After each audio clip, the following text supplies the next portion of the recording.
بسم الله الرحمن الرحيم. نحمده ونصلي على رسوله الكريم. أما بعد،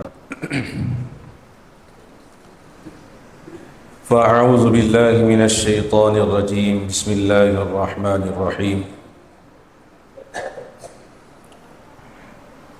قل هل يستوي الذين يعلمون والذين لا يعلمون انما يتذكر اولو الالباب. صدق اللہ العظیم. حضرات اساتذہ کرام، مہمانان اعظام اور عزیز طلبہ،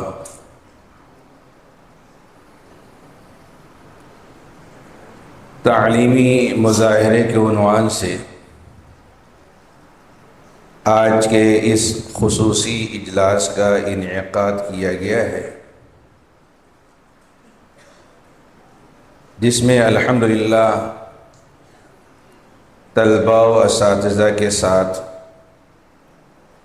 نمایاں ملی فارغین بھی تشریف فرما ہیں۔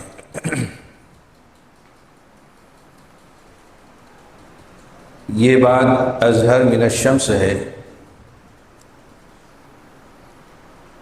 کہ معہد ملت ایک علمی درسگاہ ہے اور ایک روحانی تربیت گاہ ہے۔ بانی معہد ملت، مفکر ملت حضرت مولانا عبدالحمید نعمانی رحمۃ اللہ علیہ کے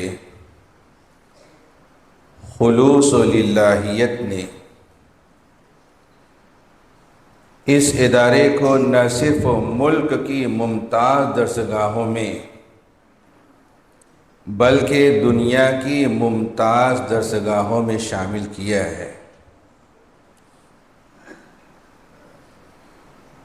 جن نفوس قدسیہ کے ہاتھوں میں ماضی میں اس ادارے کا انتظام و انصرام تھا، انہوں نے اپنی علمی وجاہت سے خلوص للہیت، تقوی و طہارت اور عہد شباب کی امنگوں کے خون سے گلشن نعمانی کو سرسبز و شاداب رکھا ہے، اور اب نوجوان عالم، داعی، مبلغ و مرشد حضرت مولانا محمد عمرین محفوظ رحمانی دامت برکاتہم کے زیر اہتمام اضافہ شدہ شعبوں کے ساتھ تمام شعبے نمایاں کارکردگی میں مصروف ہیں۔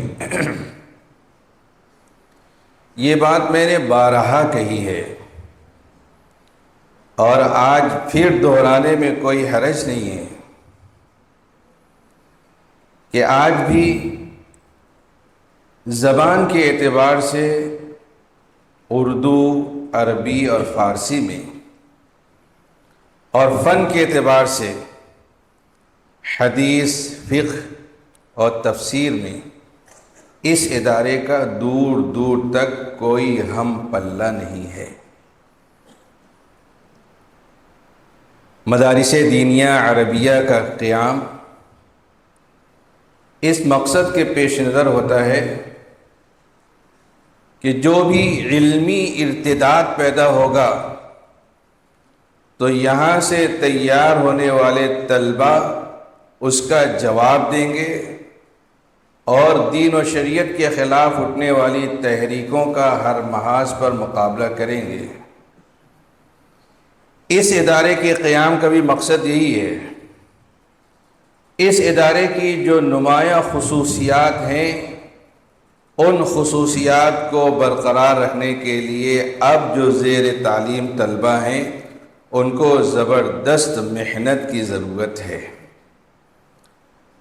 ہمارے اکابرین نے بھی جو باطل تحریکوں کا مقابلہ کیا اور ان کے شکوک و شبہات کا دندان شکن جواب دیا، تو اس لیے کہ انہوں نے اپنے اندر ایسی علمی صلاحیت اور قابلیت پیدا کر لی تھی، علم سے بھی وہ لیس تھے اور روحانیت سے بھی وہ لیس تھے۔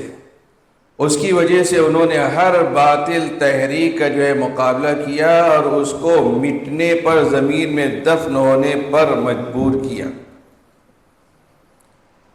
اس دور کے اندر بھی ضرورت اس بات کی ہے کہ ہم ایسی قابلیت اور صلاحیت اور لیاقت اپنے اندر پیدا کریں کہ اٹھنے والے اعتراضات کا اور شکوک و شبہات کا ہم جواب دے سکیں۔ کبھی کسی یہودی نے اس بات کو موضوع بحث بنایا تھا کہ مسلمان یہ کہتے ہیں کہ قرآن اللہ کی کتاب ہے اور یہی محفوظ کتاب ہے، اور حوالہ دیتے ہیں قرآن کریم کی آیت کا اِنَّا نَحْنُ نَزَّلْنَا الذِّكْرَ وَإِنَّا لَهُ لَحَافِظُونَ۔ تو جیسے قرآن ذکر ہے ویسے ہی کتب سماویہ بھی تو ذکر ہیں۔ جب قرآن محفوظ ہے تو دیگر کتب سماویہ کیوں محفوظ نہیں رہ سکتی؟ مسلمانوں کا یہ کہنا کہ صرف قرآن محفوظ ہے، دوسری کتابیں محفوظ نہیں ہیں، یہ صحیح نہیں ہے، اس لیے کہ وہ بھی ذکر ہے۔ تو اس کا جواب ہمارے اکابرین نے دیا کہ دوسری کتابوں کے بارے میں بھی اللہ تبارک و تعالی نے قرآن کریم میں یہ بات ارشاد فرمائی ہے کہ وہ ذکر ہے، اور قرآن کریم کے بارے میں بھی یہ بات ارشاد فرمائی ہے کہ وہ ذکر ہے، لیکن دیگر کتابوں کے بارے میں انزال کے مصدر سے صیغہ استعمال کیا گیا ہے، انزلنا الیکم الذکر، اور قرآن کریم کے لیے تنزیل مصدر سے صیغہ استعمال کیا گیا ہے، اور تنزیل کا مطلب ہوتا ہے تھوڑا تھوڑا کر کے اتارنا، اور انزال کا مطلب ہوتا ہے یک بارگی اتارنا۔ اس اعتبار سے تنزیل یہ قرآن کریم کی صفت ہے، انزال دیگر کتب سماویہ کی صفت ہیں، اور قرآن کریم میں اللہ تبارک و تعالی ارشاد فرماتے ہیں کہ اِنَّا نَحْنُ نَزَّلْنَا الذِّكْرَ، ہم نے قرآن کریم کی جو تنزیل کی ہے اس لیے محفوظ ترین کتاب یہ ہے۔ بہت سارے فتنے اٹھ رہے ہیں، یوٹیوب پر وارد ہونے والے جاہل اسپیکرز جن کو قرآن پڑھنا بھی صحیح نہیں آتا، ان کے فالوورز کی تعداد آج بڑھتی جا رہی ہے، جس کی وجہ سے دینی اور مذہبی اعتبار سے ایک آزادی کا رجحان نوجوانوں کے اندر جو ہے بڑھتا جا رہا ہے۔ یہ خطرات ہیں، یہ چیلنج امت مسلمہ کو درپیش ہیں۔ ان چیلنجوں کا مقابلہ کرنا مدارس عربیہ دینیہ کے طلباء کی جو ذمہ داری ہے۔ اگر آپ محنت کے ساتھ میں جو پڑھو گے تو آپ کے اندر وہ صلاحیت، وہ خوبی پیدا ہوگی کہ آپ اٹھنے والے ہر چیلنج کا مقابلہ کر سکو گے اور تمام اعتراضات کا اور شکوک و شبہات کا جو ہے جواب دے سکو گے۔ آج کا یہ تعلیم مظاہرہ طلباء کے اندر محنت کا ایک مزاج، ایک رجحان پیدا کرے گا، اور ان کے اندر ایسی صلاحیت، ایسی خوبی، ایسا لیاقت، ایسا نکھار پیدا کرے گا کہ وہ امت مسلمہ کو درپیش تمام خطرات کا جو ہے مقابلہ کر سکیں گے اور تمام چیلنجوں کا سامنا کر سکیں گے۔ اسی مقصد کے تحت آج کے اس تعلیمی مظاہرے کا جو انعقاد کیا گیا ہے۔ تمامی لوگوں سے، جو مہمان یہاں ہیں، ان سے گزارش ہے کہ آخر تک اس میں جو ہے تشریف رکھیں۔